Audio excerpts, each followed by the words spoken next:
RFCL బాధితులకు ఉద్యోగ భద్రత కల్పిస్తామని, దళార్ల చేతుల్లో మోసపోయిన వారికి న్యాయం చేస్తామని హామీ ఇచ్చిన రామగుండం ఎమ్మెల్యే రాజ్ ఠాగూర్ మకన్ సింగ్ ఎందుకు మౌనం వహిస్తున్నారని కార్మిక నాయకుడు నరేష్ ప్రశ్నించారు. పెద్దపల్లి జిల్లా గోదర్ఖని ప్రెస్ క్లబ్ లో ఏర్పాటు చేసిన మీడియా సమావేశంలో మాట్లాడుతూ ఆర్ఎఫ్సిఎల్లో ఉద్యోగాలు కల్పిస్తామని, నిరుద్యోగుల నుంచి కోట్ల రూపాయలు వసూలు చేసిన దళార్ల నుంచి బాధితులకు పూర్తి న్యాయం చేయాలని డిమాండ్ చేశారు.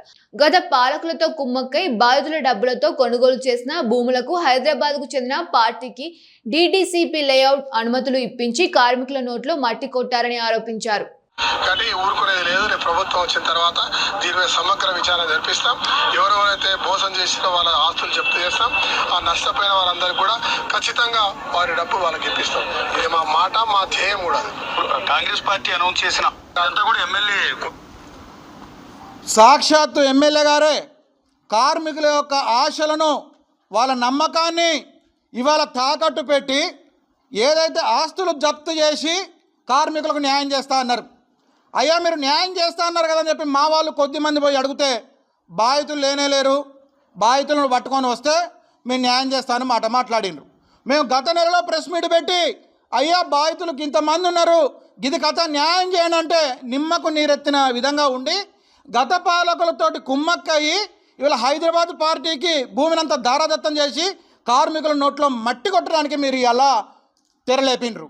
ఆర్ఎఫ్సిఎల్ గేట్ కాడికి వచ్చి మీరు వీధి నాటకాలకు తెరలేపినటువంటి ఎమ్మెల్యే గారు సురభి నాటకాలు చేసిండ్రు.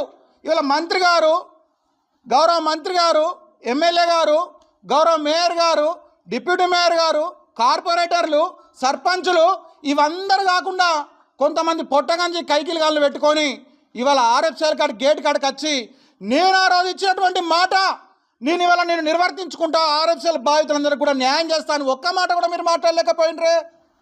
ఇవాళ ఇదే బాధితులందరూ ప్రెస్ క్లబ్ సాక్షిగా మీ దగ్గరికి వస్తున్నాం, మేము క్యాంప్ ఆఫీస్కి వస్తున్నాం, ఎట్లట్లా బాధితులు లేరని అంటారు, ఎట్లట్లా మీరు నిందితులతో కుమ్మక్క అవుతారు, ఎట్లట్లా మీరు వీళ్ళ నోట్లో మట్టి కొడతారు, వీళ్ళు అడిగేటోడు లేడని చెప్పి, వీళ్ళ నిలవదిష్టోడు లేడని చెప్పి ఇష్టం ఉన్నట్టుగా పట్టపాటులు రాజకీయ వ్యభిచారం చేస్తామనంటే ఇక్కడ చూడ్డానికి మాత్రం మేము కూడా కార్మికుల బిడ్డలమే, మేము కూడా ఇదే మట్టి మీద పెరిగినటువంటి వాళ్ళము, మేము కూడా ఎదిరించి నిలబడ్డటువంటి వాళ్ళమే.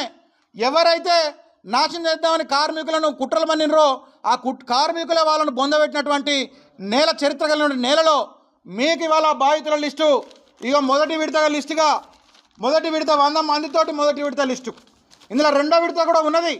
రెండో విడత కూడా సుమారుగా తక్కువ మంది రాని, ఒక 100 మంది రన్నంటే 100 మంది బాధితులు వచ్చిండ్రు. ఈ బాధితులందరికీ కూడా న్యాయం చేయాల్సిన అవసరం ఉన్నది. మీ మాటే, మీ హామీయే ఇవాళ మీరే